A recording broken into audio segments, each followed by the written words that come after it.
राव साहब का हमारी पूरी टीम की तरफ से बहुत बहुत शुक्रिया अदा करना चाहता हूं कि उन्होंने हमें हमारे साथ टाइम निकाल के मुलाकात की और इतना प्यार और सम्मान हम लोगों को दिया। I am all of us are very very very grateful to him.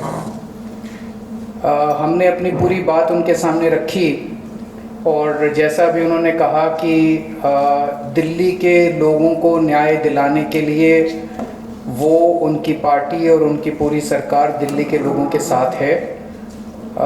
ये बात केवल दिल्ली की नहीं है, ये बात देश के जनतंत्र को बचाने की है। जो अध्यादेश पारित किया गया है वो देश के जनतंत्र के खिलाफ है, संविधान के खिलाफ है। सो उनके सपोर्ट से हमें बहुत ताकत मिली है और हम इस सपोर्ट के लिए मैं पूरे दिल्ली के लोगों की तरफ से उनका तहे दिल से शुक्रिया अदा करना चाहता हूँ। हमारी सरकार दिल्ली में पहली बार जब 2015 में बनी थी, फरवरी 2015 में दिल्ली में हमारी सरकार बनी थी। फरवरी 2015 में सरकार बनी और 23 मई को मात्र 3 महीने के बाद मोदी सरकार ने एक नोटिफिकेशन लाके हमारी सारी पावर छीन ली 3 महीने में। तो अब ब्यूरोक्रेसी के ऊपर हमारे से पहले शीला दीक्षित जी की सरकार थी। शीला दीक्षित जी का पूरा कंट्रोल था ब्यूरोक्रेसी के ऊपर, transfer, posting, disciplinary action, creation of new posts. So जितने सर्विस रिलेटेड मैटर्स हैं शीला दीक्षित जी का पूरा कंट्रोल था। हमारी सरकार आने के बाद 23 मई 2015 को उन्होंने नोटिफिकेशन ला के ये सारी पावर छीन ली। तो as a chief minister of Delhi I can not even transfer post, education secretary, health secretary, deputy secretary, मैं कुछ नहीं कर सकता।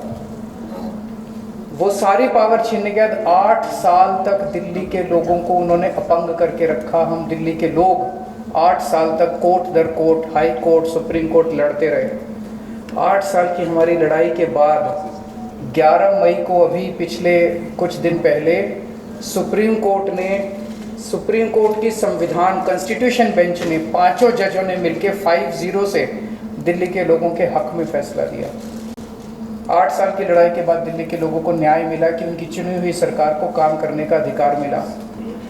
हमें 8 साल लग गए उस नोटिफिकेशन को कैंसिल कराने में और न्याय लेने में। उसके 8 दिन के अंदर 11 मई को ऑर्डर आया सुप्रीम कोर्ट का। 19 मई को मोदी सरकार ने ऑर्डिनेंस ला के सुप्रीम कोर्ट के ऑर्डर को निरस्त कर दिया, पलट दिया। पूरे देश भर में लोग कह रहे हैं कि जिस देश का प्रधानमंत्री सुप्रीम कोर्ट को नहीं मानता, सुप्रीम कोर्ट के आदेश को नहीं मानता, फिर न्याय लेने के लिए वो लोग कहाँ जाएंगे?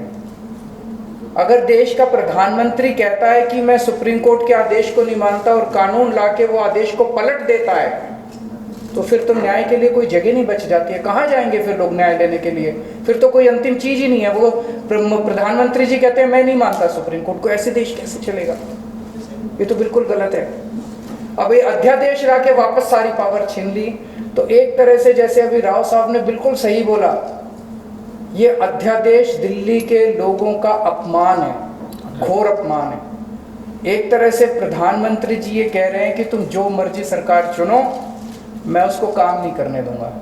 तो दिल्ली के लोगों को चैलेंज कर रहे हैं प्रधानमंत्री मोदी जी कि तुम जो मर्जी सरकार चुनोगे, मैं काम नहीं करने दूंगा। और ये बात केवल दिल्ली के लोगों की नहीं है, पूरे देश में हम लोग देख रहे हैं कि अगर किसी राज्य के अंदर लोग नॉन बीजेपी गवर्नमेंट बना देते हैं तो उसको काम नहीं करने देते। या तो 3 तरीके अपनाते हैं, या तो वहां पे एमएलए खरीद लेते हैं दूसरी पार्टी के, सरकार गिरा देते हैं। कितना हमने देखा, कितनी जगह पे देखा, एमएलए खरीद के सरकार गिरा देते हैं। या एमएलए तोड़ लेते हैं, ईडी भेज के, सीबीआई भेज के, डरा के एमएलए तोड़ लेते हैं, सरकार गिरा देते हैं। या फिर ऑर्डिनेंस ले आते हैं गवर्नर के जरिए, गवर्नर का गलत इस्तेमाल करके सरकार को तंग करते हैं। जैसे आप लोगों के गवर्नर आपके बिल नहीं पास होने देते, काम नहीं करने देते उन लोगों को। तो इस तरह से मैसेज ये है कि अगर कोई भी राज्य के लोग नॉन बीजेपी सरकार बनाएंगे तो हम उसको काम नहीं करने देंगे, सरकार तोड़ देंगे। ऐसे देश नहीं चल सकता। ये तो बहुत खतरनाक स्थिति है पूरे देश के सामने।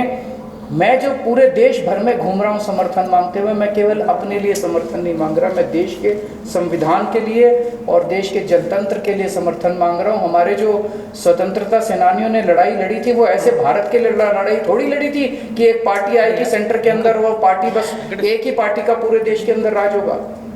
जिस तरह से आज इन्होंने माहौल बनाया हुआ है, फिर तो एक प्रधानमंत्री और 31 गवर्नर बस वो चला लें इस देश को, फिर मुख्यमंत्री बनाने की क्या जरूरत है, फिर चुनाव लड़ने की करने की क्या जरूरत है, फिर तो ये तानाशाही होगी।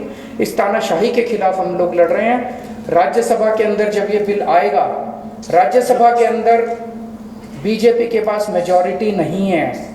बीजेपी के out of 238 MPs, BJP has only 93 MPs. BJP के पास मेजॉरिटी नहीं है। मैं फिर से शुक्रिया अदा करता हूं राव साहब का।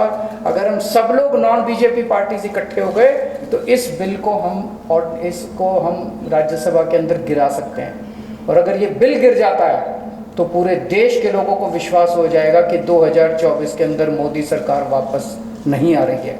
ये इसका सेमीफाइनल होगा 2024 का। ये कॉन्फिडेंस देगा पूरे देश के लोगों को कि मोदी जी को हराया जा सकता है। तो ये जनतंत्र को बचाने की लड़ाई है, देश की आज़ादी को बचाने की लड़ाई है। बहुत बहुत धन्यवाद।